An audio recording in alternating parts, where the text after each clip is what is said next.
Estamos dando início a mais um estudo aqui no Instituto de Cultura Espírita do Brasil, o ICEB, presidência de honra de Jorge Andréa, o sonho realizado por Deolindo Amorim, nosso mentor, e lembrando todos os demais valores do Espiritismo que trouxeram o ICEB até aqui.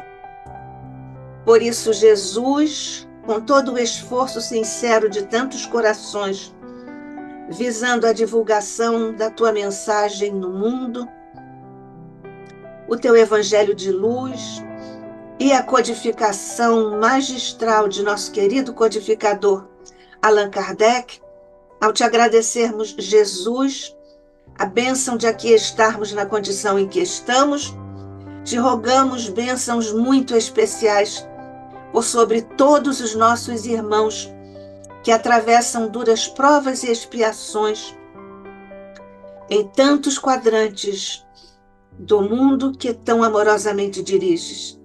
Muito especialmente, Jesus, com as tuas bênçãos por sobre o ICEB, que continuam, por certo, e muito especialmente nesta hora, por sobre nossa querida irmã, companheira, amiga Jussara Korngold, que está conosco mais uma vez para nossa alegria, para deixar aqui mais uma vez os eflúvios de seu generoso coração, de sua mente estudiosa e tão competente, para nos falar, mestre, das belezas de teus seguidores. Fica conosco, graças te damos hoje e sempre, sob o olhar de nosso Pai.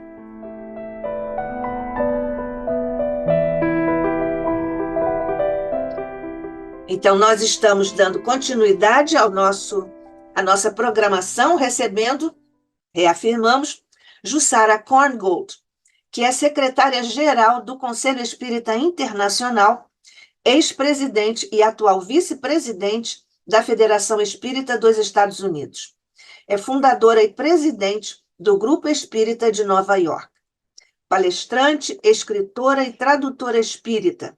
Atua na área assistencial em favor da infância desfavorecida no Brasil, no cargo de diretora executiva do Instituto Dara, New York, Brazil Child Health Dara Institute. E é palestrante aqui do nosso querido ICEB, o que muito nos alegra.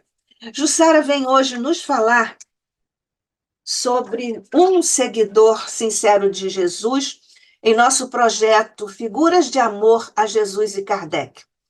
Jussara vem nos falar sobre Cairbar Schutel. Jussara, querida, muito obrigada outra vez. O ICEB agradece profundamente a sua presença e vamos ouvi-la com todo o carinho de sempre, como você merece. Obrigada, Nádia. Obrigada por esse convite tão carinhoso que recebemos da ICEB e assim tão especial, né, para fazer parte desta programação, né, de falar sobre esses grandes vultos, sobre essas pessoas que são tão inspiradoras. Nós vivemos momentos agora em que nós precisamos dessa inspiração, em que nós precisamos também recordar das dificuldades que foram atravessadas, porque às vezes a gente olha, né, para aquela pessoa, para essa figura de destaque, e a gente pensa, mas isso é porque eles eram pessoas especiais, ou porque tiveram grandes facilidades, acessos, e quando nós vamos ver, eles tiveram que passar pelos mesmos trajetos que nós passamos, e a mim, particularmente, me toca muito, né, a vida de Cairbar. Então, hoje nós vamos fazer um passeio mesmo, né, sobre a sua vida. Nós trouxemos aqui uns slides que nós vamos apresentar, porque tem algumas fotos, algumas colocações que ilustram o nosso trabalho, faz com que a gente conheça um pouquinho melhor, né, este grande vulto, esse grande espírito que é Cairbar Schutel, né? Que era conhecido, né? Como ele é, nós nos referimos a Cairbar como sendo o bandeirante do espiritismo. E nós vamos ver por quê, analisando um pouco do seu trajeto, né? Caibar nasceu em 22 de setembro de 1868, quer dizer, um ano antes, né, da desencarnação de Kardec, carioca, né, quando ainda a sede da corte imperial era aí no Rio de Janeiro, né? E era filho desse casal Antero e Rita. E esse nome, né, do Caibar, na realidade, ele foi retirado de um livro, né, de Jane Macpherson, né, os poemas de Ossian, que significa um homem forte. Como nós vamos ver, né, é realmente um nome que definiu Caibar, né? A família Schutel, ela era considerada uma família muito ilustre da época do Império, né? E o pai de Caibar, ele, Antero, ele também era filho desse Major Francisco, que também era muito considerado nessa época. Então, ele nasceu de uma família assim que tinha um certo prestígio, uma certa colocação dentro da vida social no Rio de Janeiro, né?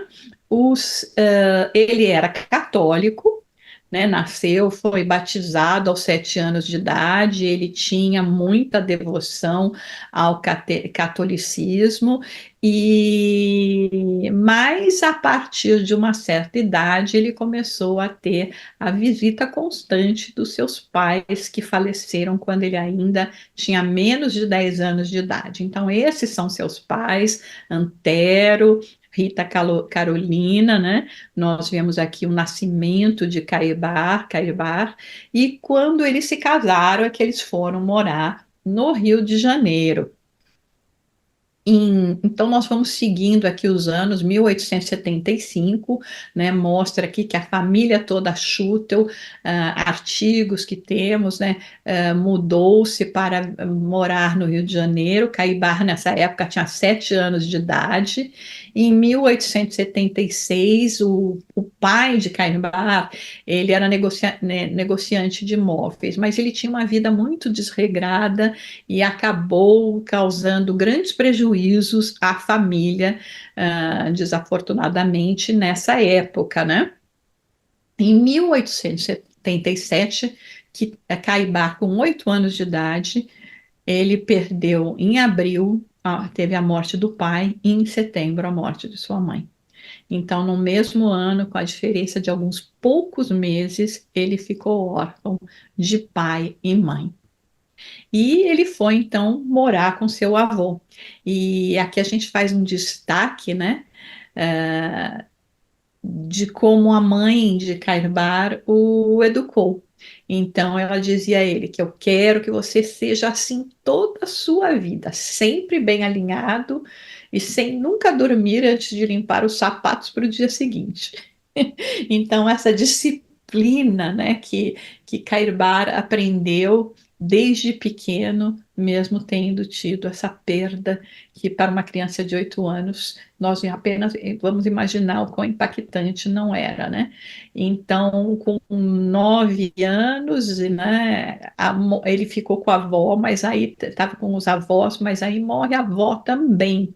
Então, toda aquela figura maternal, né, que era da mãe, da própria avó, né, ou o mais direto, o pai, Caribai perde tudo e fica apenas com um avô que a gente imagina, né, a educação naquela época muito rígida. Então, se por um lado ele pôde oferecer a educação para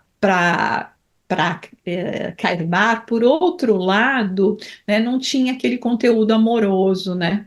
E tanto é que Caibar vai falar depois, no seu livro Parábolas e Ensinos de Jesus, que a dor parece ser uma sentinela avançada a nos despertar para a perfeição. Então veja, né, que ele foi cunhado nessa dor, né? O avô que comentou, né, que estava o doutor Henrique, que cuidava dele, logo matriculou no seu curso, tudo, mas chegou num ponto em que Caribar não estava mais contente com essa convivência com a avó, acabou se tornando independente, foi trabalhar em farmácia, que sempre foi aquela sua paixão. E ele trabalhava, então, de manhã até à noite em farmácia, né? Trabalhava nessa farmácia, foi o primeiro emprego dele, né? Que ficava a 100 metros do consultório do avô, né?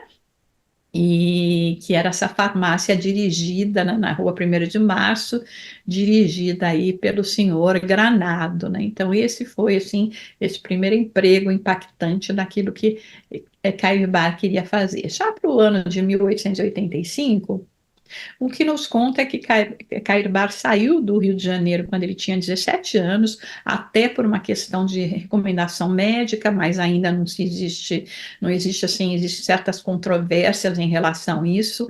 Ele, nessa época, já era um bom prático de farmácia, mas ele não gostava da vida do Rio de Janeiro, né? Assim, muito povoado, muita gente. Ele acabou indo para São Paulo, mas para o interior. Primeiro ele ficou na cidade de Piracicaba, trabalhou, dirigiu essa farmácia Neves, depois ele foi para Araraquara e depois é que ele foi para Matão, né? Nesse percurso, então, que nós vemos aqui, né, ele é o que ele fez, né, entre Piracicaba, Itápolis, Araraquara, até os anos de 1891. Em 92, ele já estava mais estabelecido, né, nessa farmácia aqui de Araraquara, e já passando depois para o ano de 1896, que foi quando definitivamente ele mudou para a cidade de Matão. Aqui nem fala, né? Se formos dar bola para superstição, ele mudou numa sexta-feira 13 de um ano bissexto. E abriu uma farmácia e foi lá, né, desbravar realmente, né, o Mato de Matão, que na época ainda era uma cidade muito pequena, né? E ele, inclusive, teve uma colaboração muito grande na questão da própria vida política, né? Da cidade de Matão, que era que nem diz, um lugarejo de roça, com poucas casas, para que conseguisse a emancipação do município, né, de Araraquara.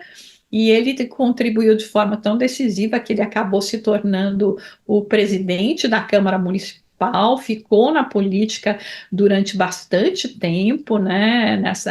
Depois presente na Câmara Estadual, como nós falamos, né? E sempre se davam os maiores créditos para ele, que ele tinha essa empatia com o público, né?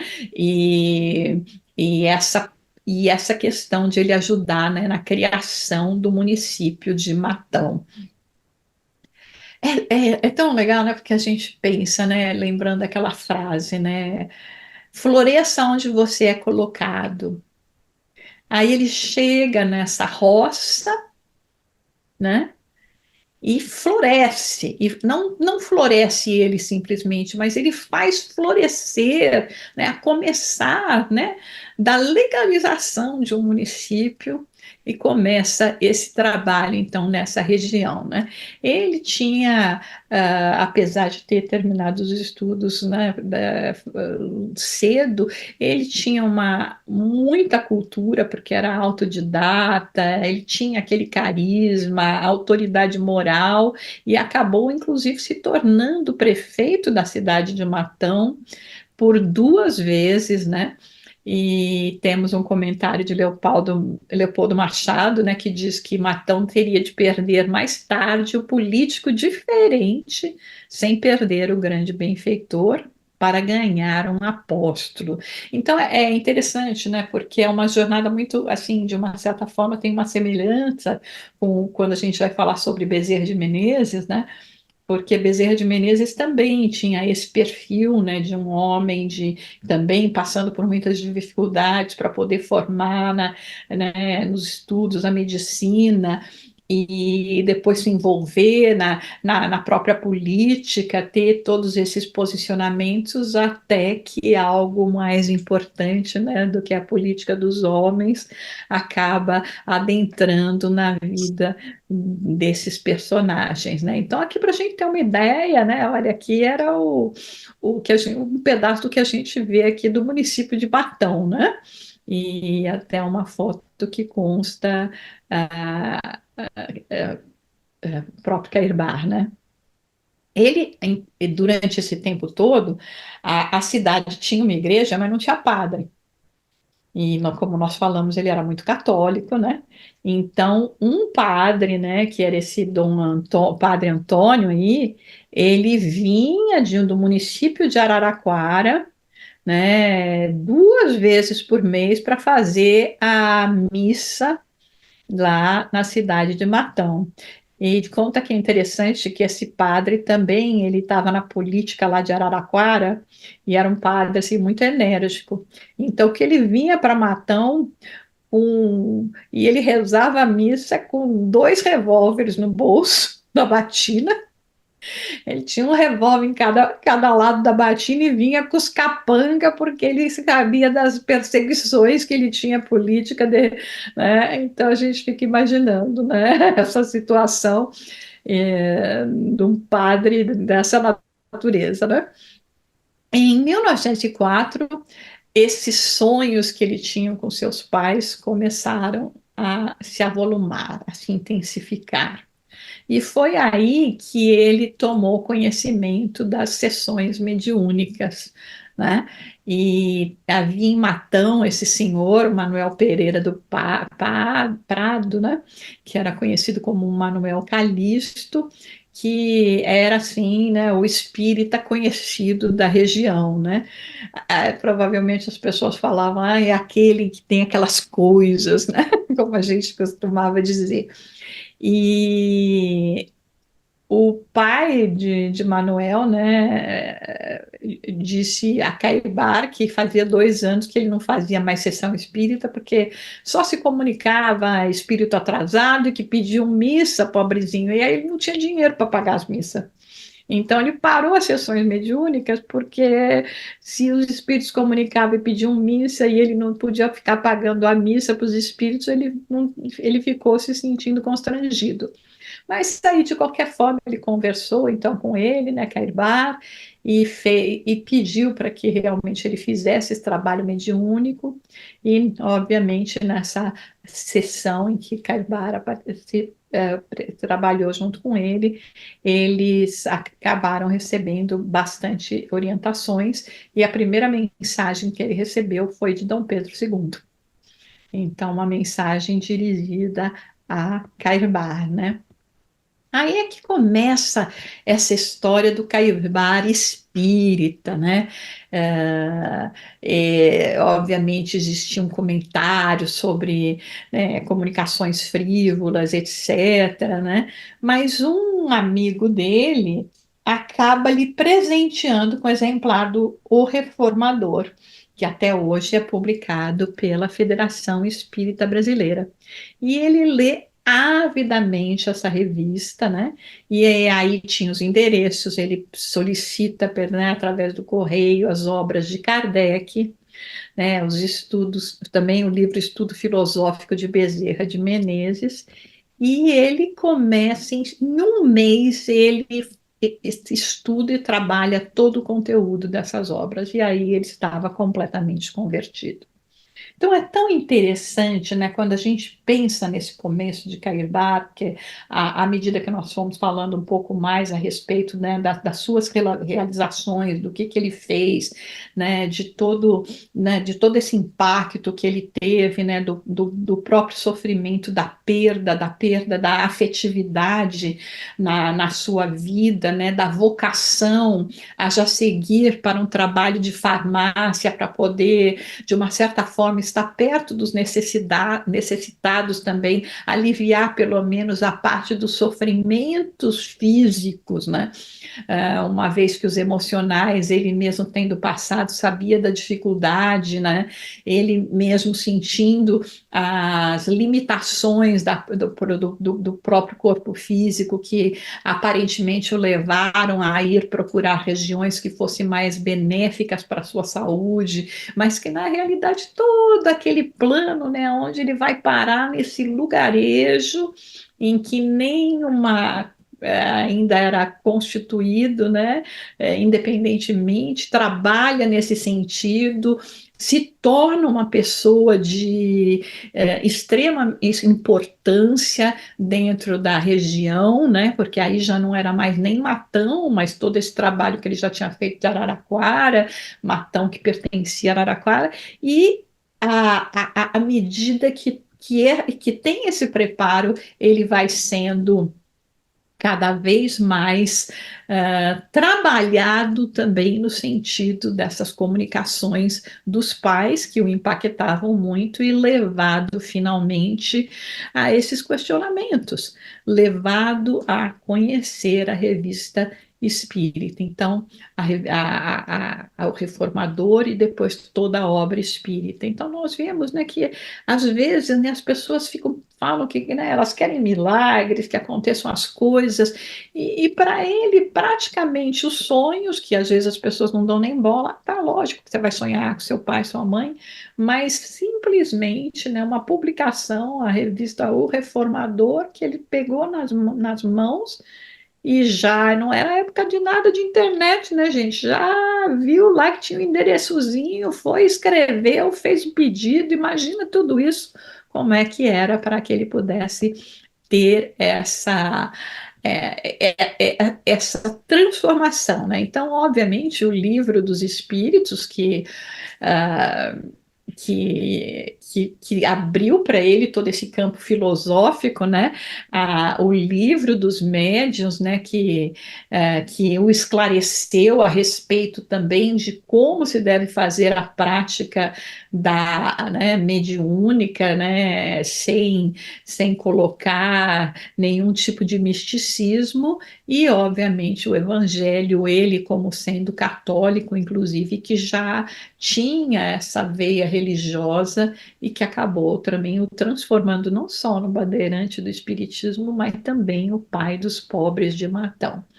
Então ele começou a todo esse trabalho com a doutrina espírita, não, ele estava completamente decidido, sabia das dificuldades que ele ia enfrentar para poder, né, iniciar esse trabalho de abrir, né, de ser um bandeirante, né, nessas florestas da ignorância espiritual, como fala assim, né, desbravar os sertões do materialismo, né, que vinha até por muita grande parte da Europa, e ele estava preparado para esse comedimento, né? Aí nós estamos em 1905, foi quando Caibar começou também a manifestar uma série de habilidades mediúnicas, como psicografia, psicofonia, vidência, audiência, cura, mas a psicografia acabou sendo a que mais ele apresentava, né? Ele oficialmente se converteu ao espiritismo e em 15 de julho de 1905 ele abriu o Grupo Espírita Amantes da Pobreza, que hoje chama Grupo Espírita O Clarim, que obviamente foi o primeiro daquela zona, né? Então aqui a gente tem os registros, né, do Grupo Espírita Amantes da Pobreza, fundado em 1905, né? Aqui também fotos onde nós podemos ver os participantes ali que se encontravam para as reuniões mediúnicas, né? Sendo um deles Caibar. E lembrando que quando ele começou esse seu trajeto, ele tinha apenas 36 anos, e durante os próximos 33 anos ele dedicou essa sua vida completamente à divulgação e à vivência do espiritismo, né?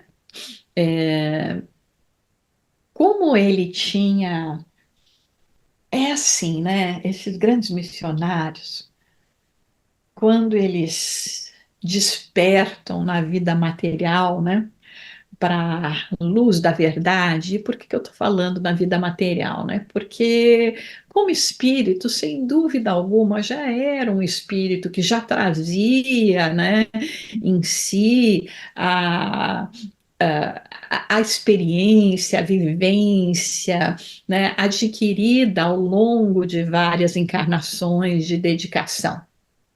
Mas como quando a gente reencarna, a gente tem assim, o véu do esquecimento, né, que serve e trabalha a nosso favor, então existe esse momento em que vai eclodir essa oportunidade e surgir essa oportunidade, né, como para ele foi o receber o reformador, para que seja aquele momento, né, de despertar.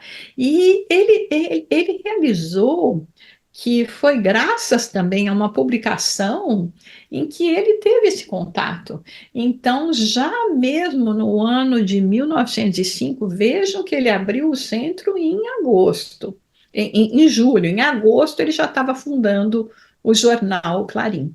Ele estava realmente decidido a, né, trabalhar na divulgação do espiritismo. Ele encontrou a colaboração de Luiz Carlos de Oliveira Borges, né, que tinha possibilidades materiais, acabou também lançando a Revista Internacional do Espiritismo, que são órgãos que funcionam até hoje, né? E nesse exemplo de luta e de persistência, né? Então aqui a gente vê né, o primeiro exemplar, né, de 15 de agosto de 1905, né?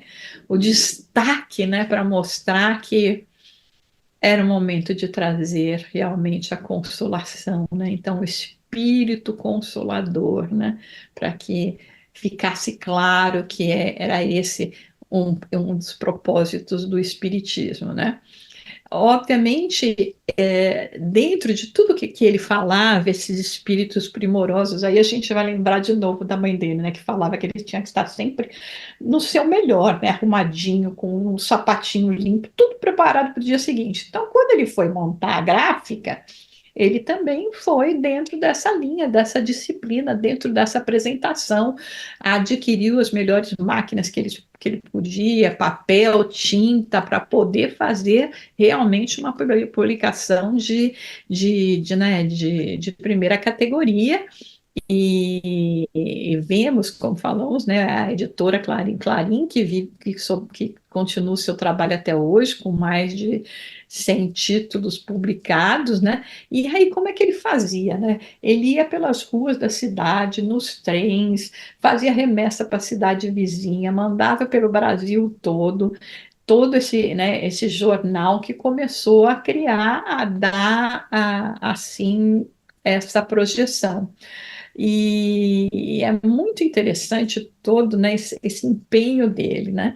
Ele acabou casando nesse mesmo ano, né, com 36 anos, então que ele com a Dona Maria Elvira, né? E eles não tiveram filhos, mas estavam sempre cuidando, né, como diz, dos filhos do Calvário, que somos todos nós, né?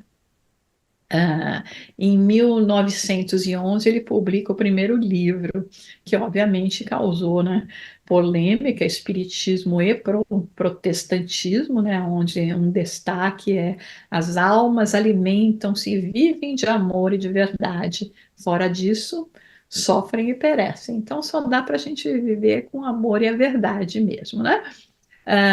Em 1912, ele começa a trabalhar na construção também do Hospital da Caridade, a Santa Casa, né, que é a Santa Casa de Matão. Então, sempre esse olhar voltado, né, para que não era só a questão do intelecto, do aprender, do saciar, né, a sede da alma, mas entender que para que a gente estivesse, que a gente possa estar realmente completo, só com a doação de si mesmo é que nós podemos sentir essa completude, né? Aqui vemos uma foto da redação do Clarim, uma foto antiga, né? E como eles faziam aqui os jornais que eram, né, os que eram distribuídos, né? E era interessante porque diz que ele saía justamente no dia de finados, todo dia de finados, ele pegava, que nem aqui, olha, 50 mil exemplares e ia lá para a estação de trem e ia distribuindo, né?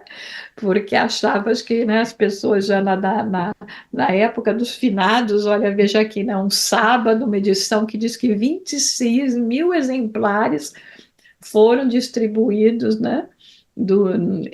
nessa parte dos trens, das comunidades, né, para chamar a atenção das pessoas, né? Assim ele faz, né? Essa divulgação, vai colocando lá. Eu às vezes falo também que às vezes eu faço isso, eu levo, quando tenho uma consulta médica, vou num lugar público assim, eu levo um livro, levo uma publicação e esqueço lá, sabe? Para ver se de repente alguma pessoa vai achar lá e vai poder ser uma forma de a gente também fazer um tipo dessa divulgação, né? Ele continuou, obviamente, com o trabalho da farmácia, mas assim, é isso que nós temos que entender, né? No fim, muito como o doutor Bezerra de Menezes, né? Ele mais fazia os tratamentos de graça, dava os remédios de graça, do que exatamente ter um ponto de comércio, né? Aqui a gente tem uma foto dele, né? Ali ao centro, né? No trabalho da sua farmácia. E ele, né, estava sempre lá pronto com o seu receituário, dar gratuitamente os remédios, né? A própria casa dele mesmo acabou virando uma espécie de casa dos pobres, né? Onde as pessoas sempre saíam com o que precisavam, até lenha, e sempre teve essa atitude de renúncia, de doação, né, junto às pessoas. E, obviamente, ele não se contentava em ficar só atrás do balcão, né, todo vestido de branco perfumado, né? Ele carregava a sua charrete de medicamento também e seguia em direção às fazendas, né? Também usava os passes, né? Os passes magnéticos, né? Também tinha a sessão de homeopatia. E ele também fez cursos de estudos de ótica, onde ele também estava habilitado até a receitar, né, lentes para quem precisava, né? E aí as pessoas falavam: ah, lá vem a ambulância do seu Schutel, né? Então, quando ele saía lá naquela charrete dele, mas obviamente ele tinha a diversidade lá, né? Os padres que falavam: ai, não compra, é remédio do demônio, né? Comprar na farmácia do seu Schutel.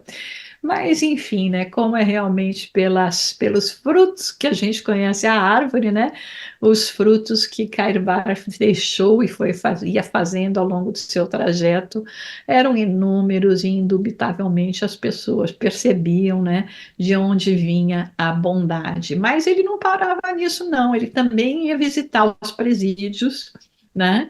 Aqui nós vemos em destaque em amarelo ele lá, né, no dia de visita, lá nos presídios, e diz que, na realidade, ele também levava, né, medicamentos, né, mas o especial era justamente a atenção, o carinho que ele dava a esses presidiários, e o interessante era que muitas vezes ele era chamado pelos guardas lá do presídio, porque de repente tinha os presidiários que apresentavam obsessões espirituais.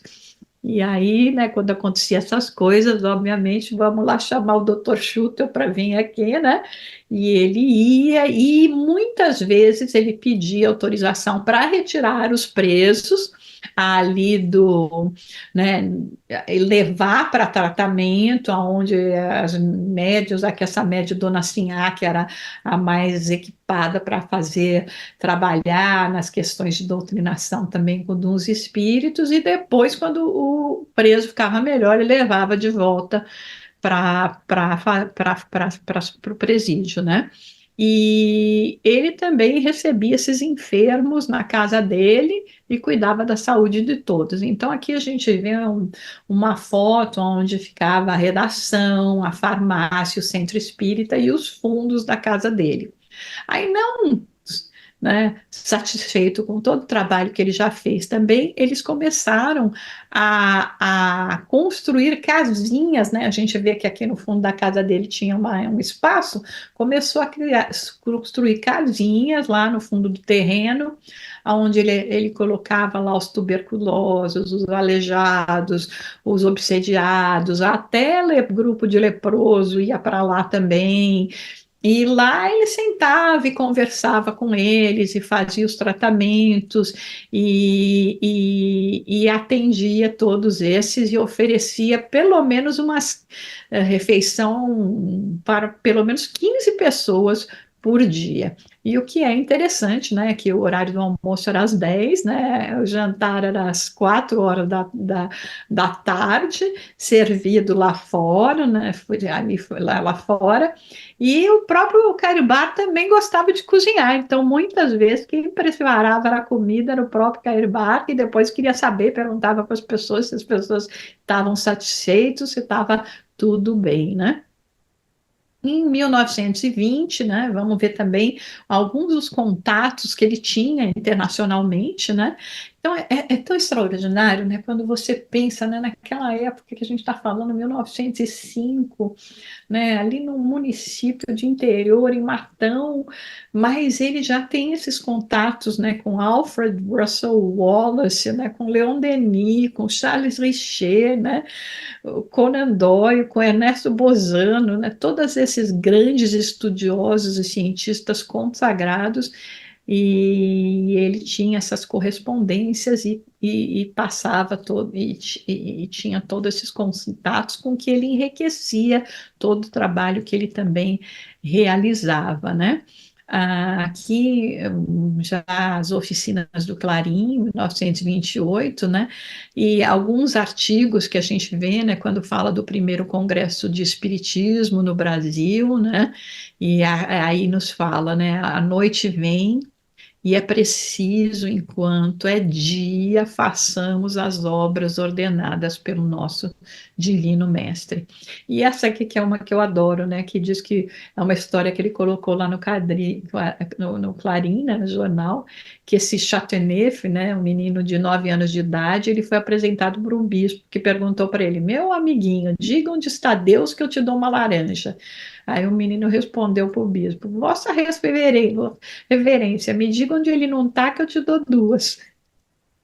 Eu adoro essa história, acho essa história tão linda que Carvalho coloca lá, né? E ele também anuncia que naquela época já havia no mundo 145 entre jornais e revistas publicações, né?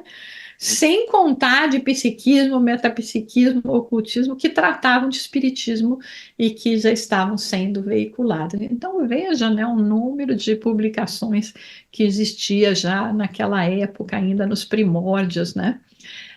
Chegamos em 1936 e, obviamente, com esse trabalho de divulgador, porque assim, né, Caibal não foi só um desbravador no sentido do bandeirante, ele também não foi só o pai dos pobres, né, ele foi o maior divulgador, né, aquele que iniciou mesmo a divulgação do espiritismo de uma forma, né, não sei se seria certo a gente falar, mas assim, sabe, tipo Paulo de Tarso, né? Porque ele que saiu levando, né, toda essa boa nova aí, né, através de publicações e aí através do rádio, né, das conferências radiofônicas, né, que ele realizava nessa Rádio Cultura PRD 4 de Araraquara, que depois foram até publicadas em livro, né?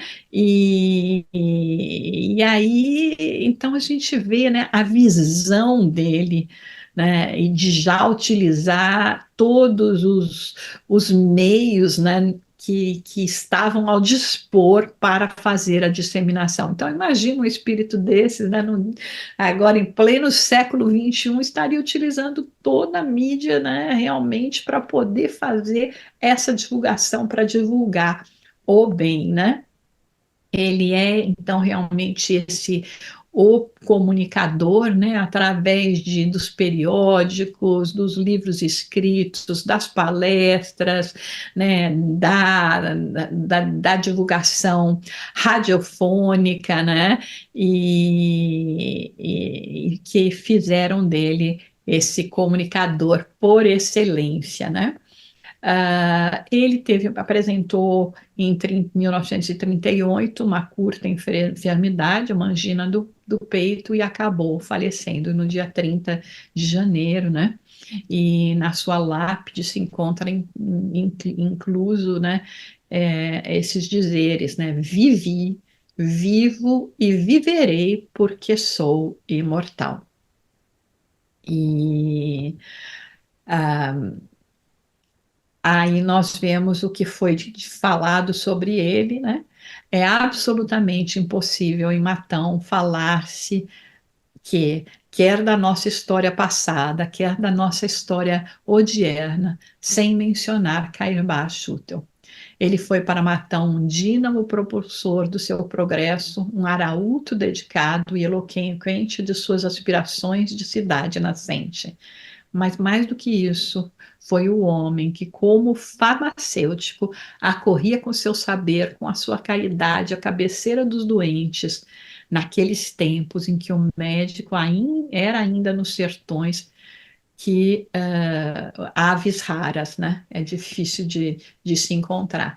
Aqui nós temos uma lista, né, das obras de Caivar Schutel que foram editadas pela editora Clarim. Então, vamos dizer alguns nomes: Espiritismo Protestantismo, o Diabo e a Igreja, Espiritismo para Criança, Médiuns e Mediunidades, Espiritismo Materialismo, Parábolas e Ensinos de Jesus, que é espetacular, né? O espírito do cristianismo, vida no outro mundo, preces espíritas, as conferências radiofônicas e outras mais, né? Então aqui apresentamos algumas das capas, né, das suas publicações que nós podemos encontrar, né, daquelas que são às vezes as mais procuradas, né, e ah, para encerrarmos, nós vamos ver a carta a Jesus que Caibá Schutel escreveu.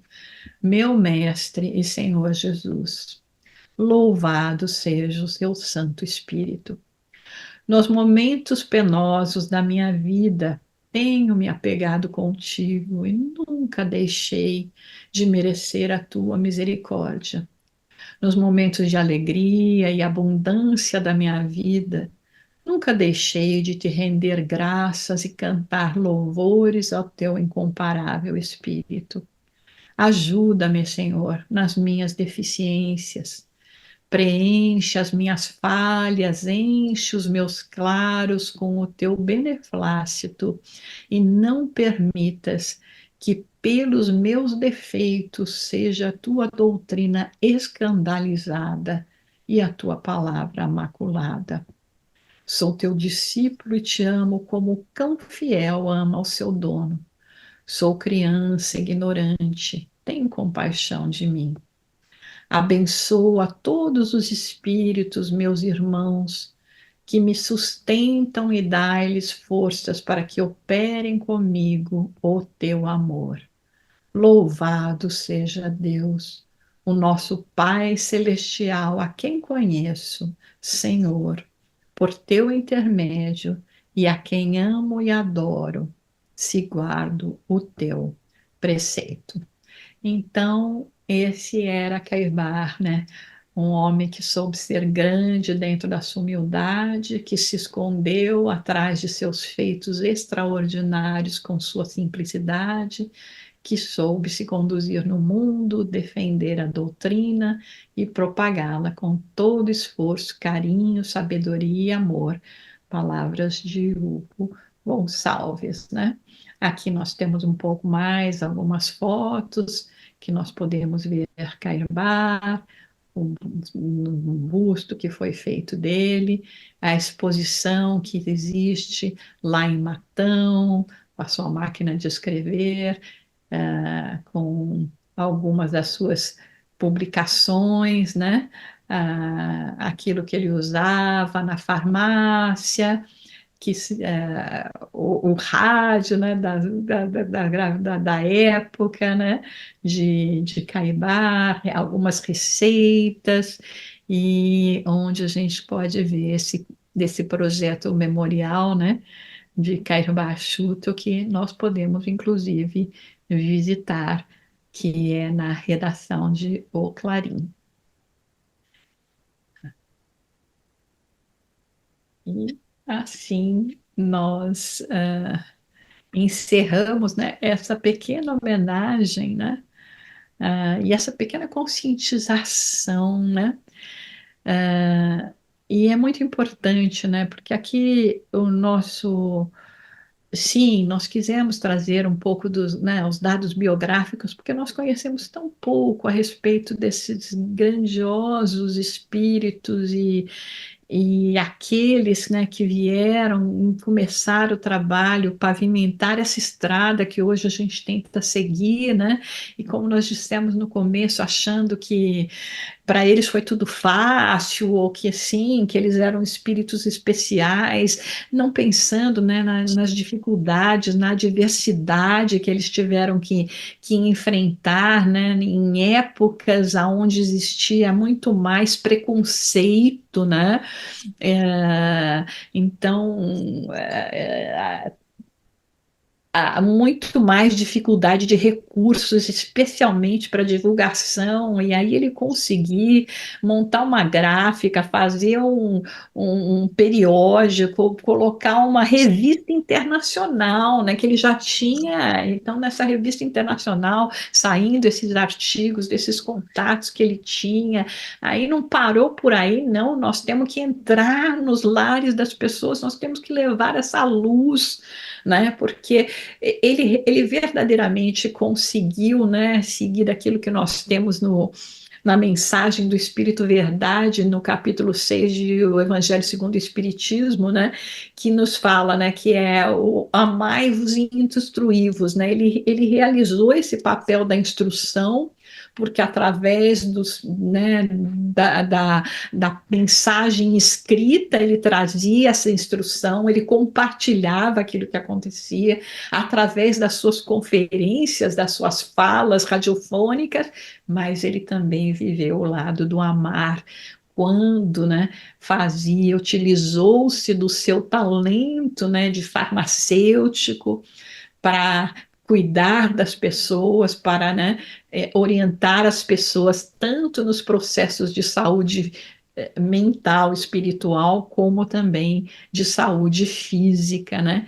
Com todo esse entendimento que ele representa, que ele fazia, indo em busca daqueles que se encontravam necessitados e recebendo em seu próprio lar também esses filhos que eram encaminhados, sem dúvida alguma, pelo Pai, para que pudessem, através desse grande apóstolo, receberem e compreenderem que sim, como ele colocou na sua primeira publicação, que era o Consolador.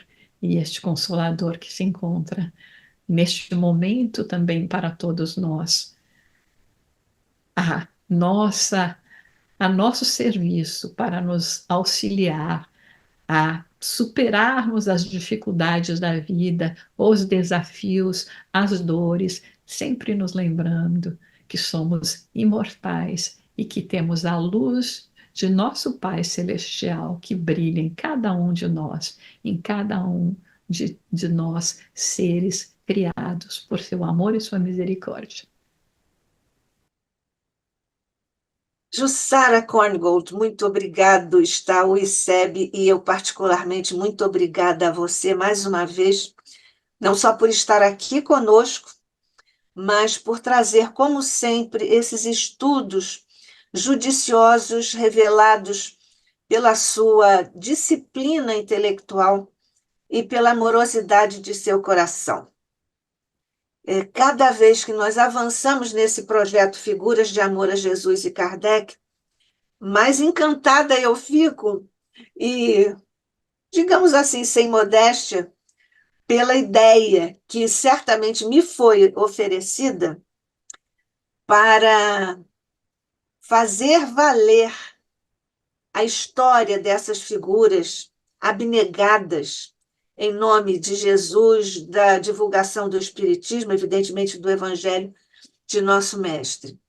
Cada vez que nós avançamos nesse projeto e que nós vamos, de uma certa forma, construindo um panteão desses abnegados seguidores de Jesus, mas eu me encanto e fico agradecida a todos eles por esses legados que individualmente trouxeram, mas que, como um conjunto, formam uma luz que continua a brilhar por sobre nós, junto de nós, para que nós possamos ter sempre recursos, como nos deixa e nos deixou e continua conosco o legado de Caibar. A sua apresentação tão primorosa, tão delicada como sempre, mas tão muito bem documentada, né? É muito bom, chega a ser impressionante como você reuniu tantas informações e tantas imagens da história do Essa Caibar. foi a versão curta, viu, Nádia? Opa, mas você devia ter trazido a longa. Foi a versão curta, a versão de 73 slides. Eu tenho a versão de 120 e tem uma de 40. Aí eu falei, não, a de 40 acho que vai ser um pouco curta. Ficou nos 70 e poucos. É, Mas eu que tenho mania de grandeza, gostaria dos cento e tantos. não, é que eu fiquei preocupada com o tempo, sabe? Aham. Foi, engatei aí uma primeira e foi. Pois é, você veja tudo documentado É. num, num cuidado tão especial para fazer justiça e honra à trajetória desse espírito que nós saudamos e que estamos pedindo agora aos nossos amigos espirituais, a Jesus, que levem também a Ele a nossa gratidão, nosso carinho, nossa admiração e respeito por tudo que nos deixou, certamente com um preço alto de abnegação, de renúncias, de sacrifícios materiais, emocionais, que nos deixou por amor a Jesus e Kardec, como é o nosso projeto. Queria destacar uma coisa interessante, que ele recebeu a primeira comunicação de Dom Pedro II, mediunicamente. Mas ele estudou no Colégio Dom Pedro II, aqui no Rio. Muito interessante isso. O Pedro II é um espírito ao qual eu tenho assim uma, eu dedico uma amizade, uma admiração, um respeito, um amor. Eu também estudei no Colégio Pedro II, então isso também me ajuda a dizer isso do Caibar. Me deixou assim muito alegre, nós que trabalhamos com educação. Ele escreveu um livro Espiritismo para Crianças, o que prova que ele tinha ou tem, ou deixou patenteada, essa preocupação com o ser humano em todas as suas faixas etárias e em todas as suas contingências encarnatórias, porque ele foi do, do corpo físico constrangido pela enfermidade, como farmacêutico, ele foi para o ser humano constrangido pela ignorância e deixou depois para a sociedade constrangida esse legado de livros, de jornais, de trabalhos no rádio. Então, é uma obra tão multifacética e que, lamentavelmente, nós não conhecemos, como movimento espírita, de um modo geral, não conhecemos na sua medida maior, né? E isso você nos trouxe com muita propriedade. Eu achei muito interessante que ele, como outros abnegados também, seguidores e divulgadores, ele também usou de seus próprios recursos para construir o prédio para a prefeitura.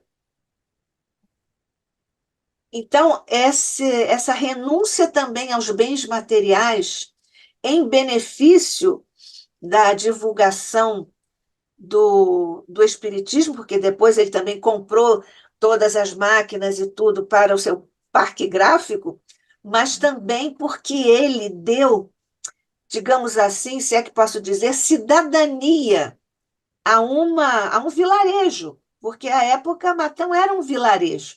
né? Você nos mostrou uma foto em que eram umas pessoas, umas figuras humanas, e uma larga estrada é, de não sei se vou dizer, de chão, né? De chão, né? Não É, né? de terra. Então, uma coisa tão que chega a nos emocionar, como ele conseguiu erguer coisas de luz É.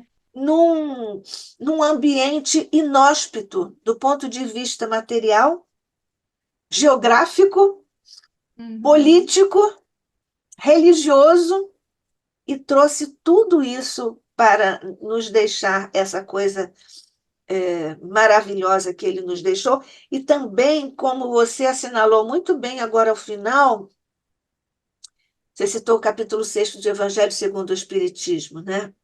Você falou sobre espíritas amai-vos, espíritas instruí-vos. E ele seguiu isso e não hesitou em dar curso aos seus talentos, multiplicou todos os seus talentos, né? Eu não conhecia muitíssimas coisas que você nos trouxe, estou muito, pessoalmente, muito agradecida, e em nome do ICEB também muito agradecido está o Instituto por nós termos essa peça de divulgação de uma figura de amor a Jesus e Kardec. Muito obrigada, querida, com todo esse seu amor para todos nós. É, agora me ocorre que ele, querendo ver todas as situações humanas e dar uma contribuição, ele foi aos presídios. Porque ainda há pouco eu falava, né, do homem assim, o ignorante, mas ele foi aos presídios. E é uma emoção acrescentada a esse perfil, porque geralmente são aqueles esquecidos da sorte. E ele também foi lá. Então, a grande pergunta é que fica, né? Onde Cair Schutel não esteve? E é interessante, Nádia, porque veja, quando na parte que fala sobre as suas visitas aos presídios, ele não ia aos presídios para pregar, ele ia aos presídios para conversar com os presos. Ele não ia fazer pregação, ele ia cuidar, né, da alma, né, dessa falta de afeto. Aí sim, claro que com as suas possibilidades, tanto de farmacêutico quanto do próprio entendimento espírita, mas ele não ia lá para fazer, ficar fazendo conversão, para poder regimentar seguidores, mas era por pura caridade, amorosidade, né? E outra coisa que a gente pensa, né? Por exemplo, o avô dele, né? Esse primeiro momento de com os 8 anos, perder o pai, perder a mãe, com 9, perder a avó. O avô, ele tinha uma certa proeminência, né, uma figura proeminente lá no Rio de Janeiro, severo, austero, que queria que ele seguisse no seu caminho, que tinha uma certa condição financeira também, e Caiobá foi resoluto, né, em decidir que não era o caminho que ele queria, e aí a gente até imagina, né? Eu tenho essa imaginação meio fértil, assim, né? O quão difícil foi ele enfrentar esse avô para dizer que ele não ia mais seguir aquele espírito, né? Aquele estudo, que ele tinha uma outra vocação. E aí, obviamente, né, imaginamos que, e até pelo próprio valor dele, né, ele não ficou recebendo o suporte do avô, ele foi lá trabalhar para receber o seu suporte. É aquela coisa, né? Já que você quer fazer, você vai ter que se virar, já quer ser independente, né? Então, imagina, né, A todo esse coragem. contexto, toda essa coragem, toda essa né, essa determinação, né? E foi assim quando ele também se deparou com a mensagem espírita, né? Ele viu o rumo, sabia que era aquilo, né? Aquilo representava a sua verdade, né? Como representou nessa sua vocação, representava a sua verdade, e ele não mediu esforços, né? Então, como você disse, foi parar numa região completamente inóspita e depois para trabalhar aquilo que era um absoluto desconhecido para todo mundo e que ainda enfrentaria, né, obviamente, em oposição às crenças da época, um grande preconceito. Então, é extraordinário e sem dúvida alguma, uma figura que eu sempre recorro, né, para pedir auxílio. A gente que, né, milita aí na divulgação do espiritismo, entre outras terras, né, já que eu estou no momento nos Estados Unidos, já tive antes pela Europa, quando eu morei também na Inglaterra, e a gente está sempre com esse Como contato, né? secretária-geral do Conselho Espírita Internacional, equivale a dizer presidente. Aí eu sempre converso com o Caibá e falo, olha, Estou aqui, né? Me ajuda. aqui, me dá uma ajuda, eu estou querendo fazer o que você fez, levar aí no radiofônico, né? Levar nas publicações que a gente traduz, né? E para poder levar as mensagens, porque às vezes até quando você olha lá no final, né, as 11 obras que tem publicado, fala, 11 obras só, gente, parar para pensar, essas 11 obras só, ele fez trabalhando 20 horas por dia, né? Ou até mais, né? Porque o almoço era às 10 da manhã, porque Isso é muito engraçado. ele já estava acordado desde cedo. Então, ele é Cedo. aquela coisa, ele acordava com as galinhas mesmo, né? E 10 horas da manhã já tinha fome, 4 horas da tarde, mais um pouco já está escurecendo, pronto, né? Seguia o ciclo O sol. bom, né? E aí, né, quer dizer, e imagina se nós formos juntar só em vida, né, que foram 33 anos, né, juntar todas as publicações que ele fez entre o periódico, né, o jornal, o Clarim e a Revista Internacional do Espiritismo. Gente, nós estamos falando Só isso?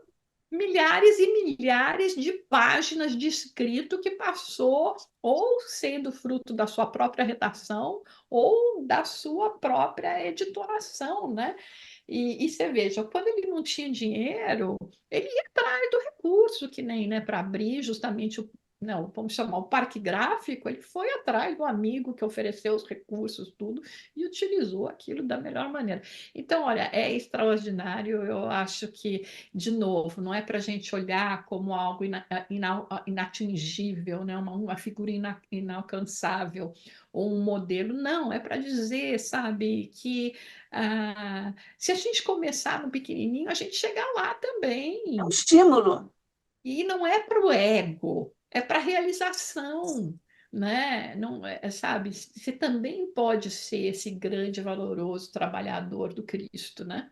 Enfim, eu fico realmente fascinada quando eu estudo essas vidas, né?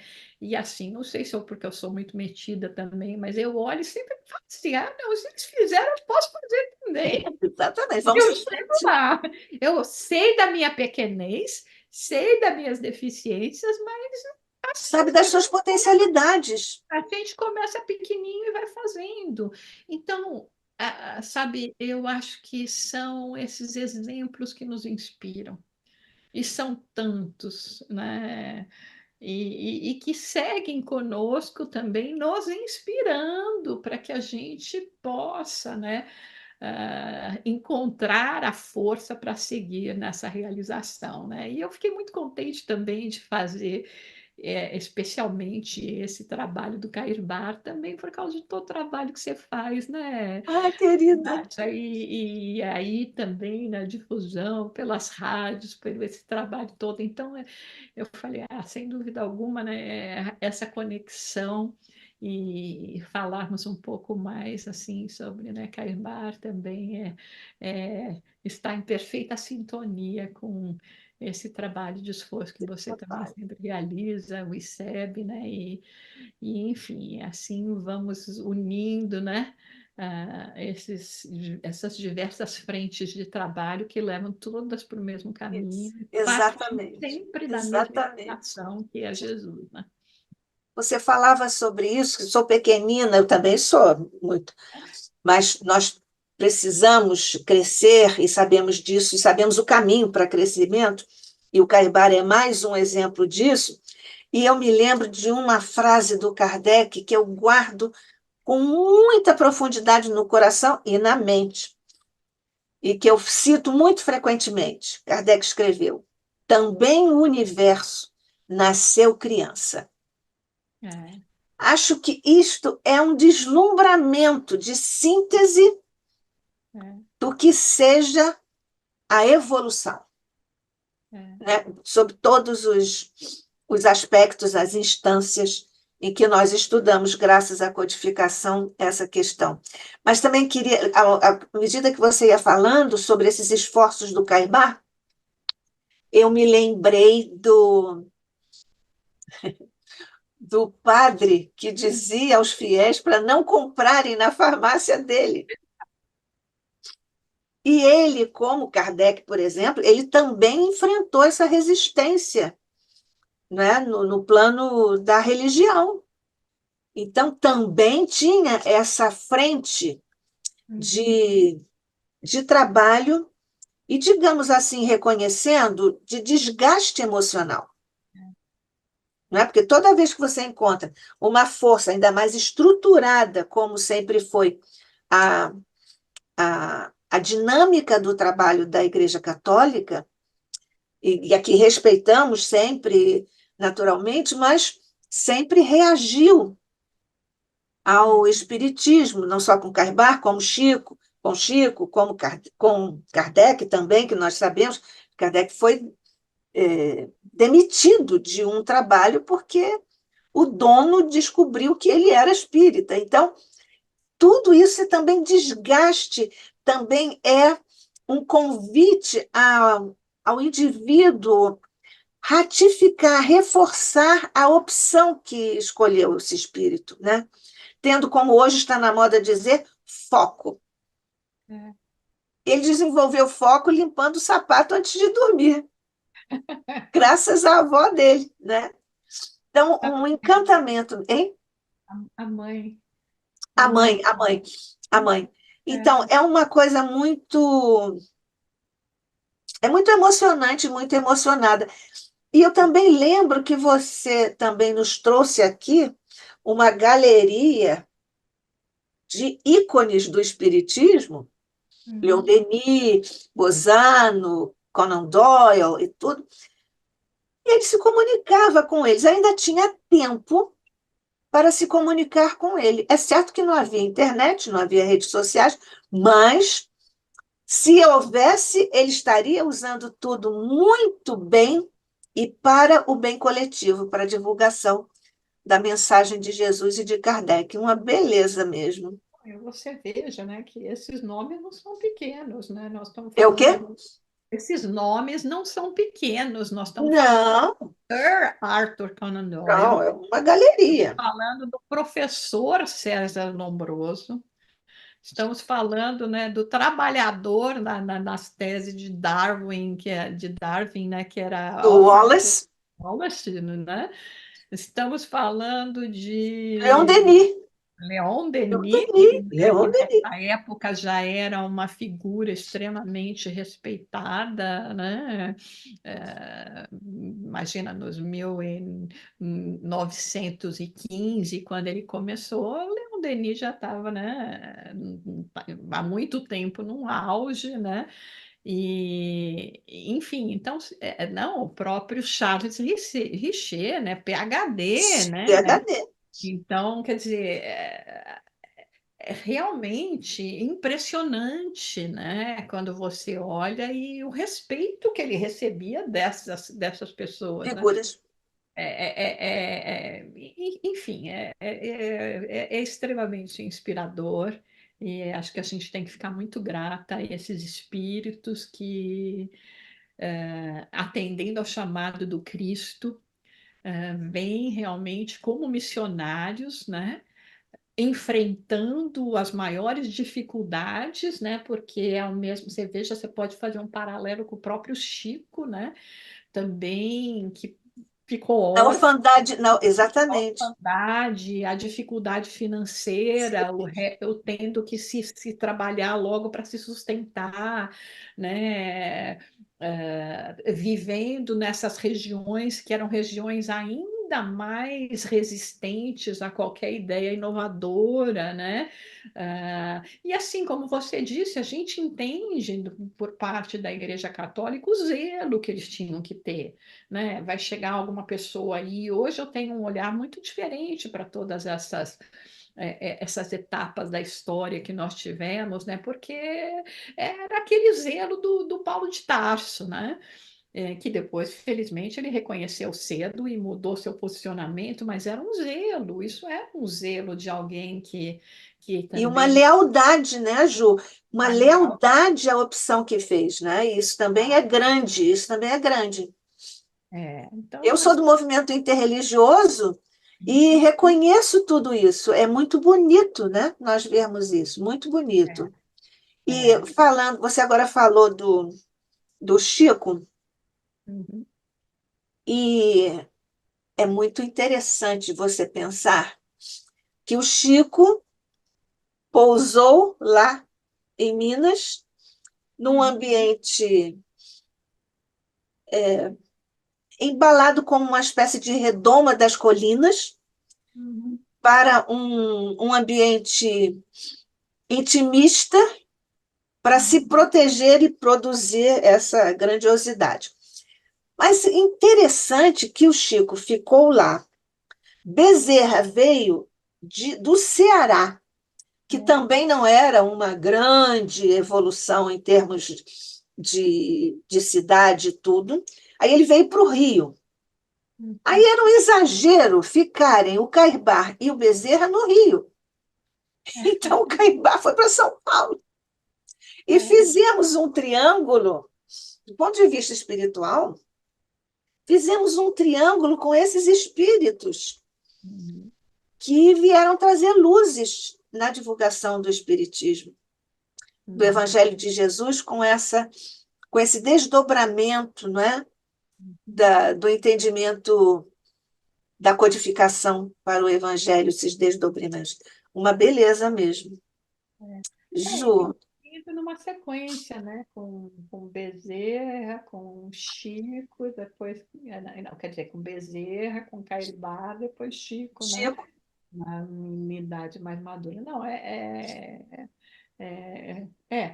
é aquela coisa, Jesus está no leme, né? está no Leme, já fez isso na Terra do Cruzeiro, já Então, fez isso. E olhe, Ju, e com Pedro II, não posso esquecer este meu amado, é, com é, Pedro II, que veio dar esse status de administração pública à Terra do Cruzeiro, junto com nossa também igualmente amada princesa. Ela nem gosta que a gente diga princesa, é. mas eu sempre digo, a Ela é princesa Isabel uma alma nobre, é o quê?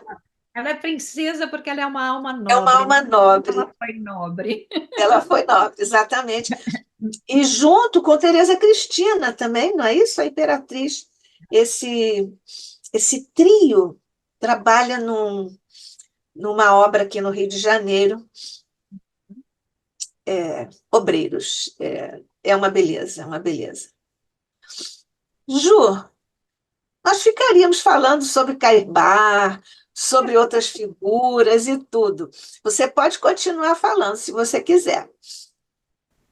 Não, eu acho que agora a gente já está com bastante Informação, informação para emoção, ideias para as nossas reflexões, porque, de novo, o objetivo não é simplesmente a gente fazer aqui um resumo biográfico, que nem seria possível de uma pessoa, de uma alma nobre, dos tantos feitos que foram realizados, mas é a gente, no pouco que a gente pôde abordar, realmente analisar toda todas esses ângulos, né, que nós já destacamos alguns deles, e dizer, né, e agora, né, qual que é o meu papel, qual a minha contribuição? Talvez eu Exatamente. não consiga sozinha, óbvio, talvez não, né, com certeza não consigo sozinha realizar uma obra do tamanho de Caio Barro, mas se a gente juntar uns 10, 20, aí a gente dá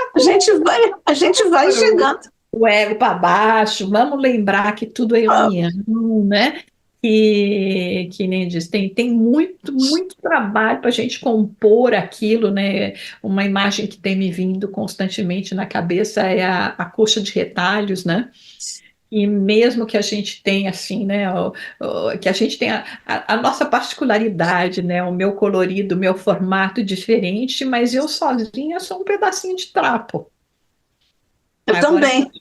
então, se a gente juntar todo esse Mas nós pedacinho. também já nos demos as mãos e os corações e nós fazemos coisas juntas, né? Exatamente. Então, eu acho que esse é o nosso grande desafio, né? Uma vez conhecedor, né, das nossas limitações e a gente agregar cada vez mais e continuar nesse trabalho, né, de difusão e de vivência. Então, as minhas palavras finais é realmente de Não, gratidão. não completamente finais, porque nós temos aqui duas participações no YouTube. É, Cairbar, junto com Amália Domingos Soler, estavam à frente dos estúdios do Clube de Arte, que está aqui representado pelo Carlos, que trabalha conosco aqui no ICEB. Então, o Cairbar já tem também uma presença aqui, institucionalmente falando. E pelo YouTube, a Paula Eduarda Canhadas, que tem frequentado bastante o ICEB, continue, viu, Paula? é. Divulgue o ICEB está precisando muito. Depois de pandemia, as instituições ficaram um pouco fragilizadas, o ICEB também. Então, divulgue, contribua. E a Paula Eduarda Canhadas, ela disse assim, Ju, tudo novidade para mim. Aprendi muito com vocês. Gratidão. Nós também agradecemos. Aprendemos hoje com Jussara Korngold e sempre aprendemos. E aprendemos com você, Paula Eduarda Canhadas, que está conosco. E continue conosco, viu, querida? Agradecendo a todos os que estiveram conosco aqui, em ambos os planos de existência, nos instruindo, sobretudo, fazendo descer fluidos generosos por sobre nossa querida Jussara Korngold, porque ela tanto merece, e por sobre todos nós que também ficamos aqui partilhando dessas emoções e desses ensinamentos e informações. Jussara, obrigada, querida. Quer dizer mais alguma coisa? Agradecer só e que bom que, né, essa inspiração chegou e que vocês materializaram, né, a inspiração e que a gente pode estar de alguma forma contribuindo com tudo isso. Graças a Deus você voltará muitas outras vezes, por certo. Nós agradecemos que Jussara, muito ocupada, sempre esteve muito disponível para o ICEB e nós te agradecemos profundamente, viu, Jussara? Que Deus te ilumine, que Jesus continue contigo e todos os nossos mentores. É por isso, Jesus, que na emoção desta hora, ouve, mestre querido, a grandeza desta hora, porque falamos desse teu seguidor, teu discípulo tão amado, certamente por teu coração, e o é também pelo nosso, ainda pequeninos corações. Nós te agradecemos, mestre, por tudo que tens nos oferecido, pavimentando de bênçãos todos os nossos caminhos. Graças te damos pelas bênçãos que tens feito cair por sobre o ICEB, por sobre os nossos mentores, por sobre nossas mentes e nossos corações. Nós te agradecemos profundamente, mestre. E se algo ainda nos for lícito pedir-te, nós te pedimos, permanece conosco, mestre, hoje e sempre, sob a graça de nosso Pai. Assim seja.